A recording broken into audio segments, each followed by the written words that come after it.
নমস্কার। বিরাট বড় খবর, সুকান্তের জায়গায় নতুন কেউ। রাজ্য সভাপতি পদে ঘনিষ্ঠ কাউকে বসানোর ছক, দিল্লিতে শাহী দরবারে শুভেন্দু। বিস্তারিত জানবো তার আগে ভিডিওটিতে একটি লাইক দিন, চ্যানেলটিকে সাবস্ক্রাইব করুন যাতে পরবর্তী গুরুত্বপূর্ণ খবর পোস্ট করার সাথে সাথেই আপনার কাছে পৌঁছে যায়। রাজ্য সভাপতির চেয়ারে নিজের ঘনিষ্ঠ কাউকে বসাতে চেষ্টার কসুর রাখছেন না রাজ্যের বিরোধী দলনেতা শুভেন্দু অধিকারী। বুধবার দিল্লি বিধানসভা নির্বাচনে প্রচারের ফাঁকে স্বরাষ্ট্রমন্ত্রী অমিত শাহর সঙ্গে সাক্ষাৎ করেন। দীর্ঘক্ষণ দুজনের কথা হয়। সুকান্ত মজুমদার পরবর্তী রাজ্য সভাপতি কে হবেন তা নিয়ে জল্পনার মাঝেই শুভেন্দুর এই সাক্ষাৎ অত্যন্ত তাৎপর্যপূর্ণ বলেই মনে করছেন দলের একাংশ।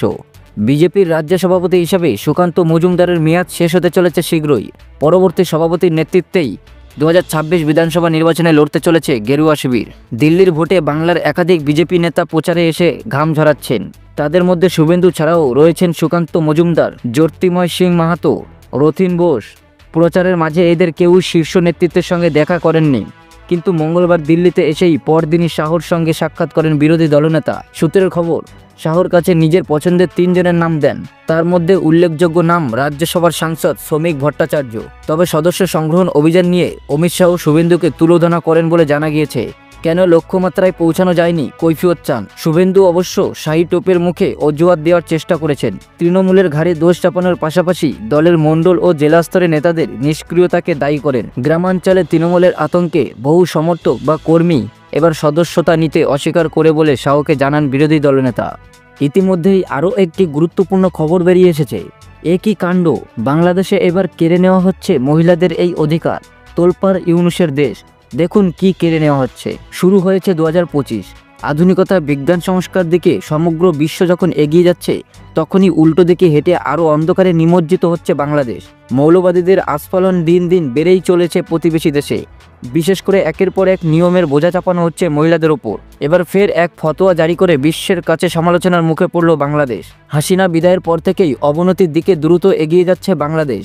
হিন্দু সহ সংখ্যালঘুদের ওপরে নির্যাতনের সঙ্গে সঙ্গে মৌলবাদীদের বাড়াবাড়িও মাথাচাড়া দিয়ে উঠেছে। এবার মহিলাদের ফুটবল খেলাতেও আপত্তি প্রকাশ করল বাংলাদেশ। পর্দা প্রথা মেনে চলতে হবে মহিলাদের, তাদের খেলাধুলা করার অধিকার নেই, স্পষ্ট জানিয়ে দিয়েছে বাংলাদেশের মৌলবাদীরা। জানা গিয়েছে ঘটনাস্থল বাংলাদেশের জয়পুর হাটের আক্কেলপুর উপজেলা। মঙ্গলবার সেখানকার তিলকপুর উচ্চ বিদ্যালয়ের খেলার মাঠে চলছিল মহিলাদের ফুটবল টুর্নামেন্ট। হঠাৎ করেই কিছু লোকজন চড়াও হয় সেখানে। মাঠের টিনের বেড়া ভাঙচুর করার অভিযোগও ওঠে তাদের বিরুদ্ধে। এমনকি হামলার একটি ভিডিও ভাইরাল হয়েছে সোশ্যাল মিডিয়ায়। যদিও আক্কেলপুর থানার ওসি অনিসুর রহমান জানিয়েছেন, ভাঙচুরের ঘটনা ঘটেছে ঠিকই, তবে এই বিষয়ে কেউ অভিযোগ জানায়নি এখনও। অন্যদিকে স্থানীয় বাসিন্দাদের বক্তব্য, স্থানীয় একটি ক্লাবের উদ্যোগে মহিলা ফুটবল টুর্নামেন্টের আয়োজিত হয়েছিল। বিগত 1.5 মাস ধরে চলছিল টুর্নামেন্ট। ফাইনালের আগে প্রীতি ম্যাচেই ঘটে এমন ঘটনা। ইউনিসের নতুন বাংলাদেশ, মৌলবাদীদের হুঙ্কার, সংখ্যালঘুদের দুর্দশার ছবি বারে বারে উঠে এসেছে। কিছুদিন আগেই মহিলাদের বাজারে যাওয়া কেনাকাটা নিষেধাজ্ঞা আরোপ করা হয়েছিল ইউনিসের দেশে। এবার আপত্তি উঠল ফুটবল নিয়েও।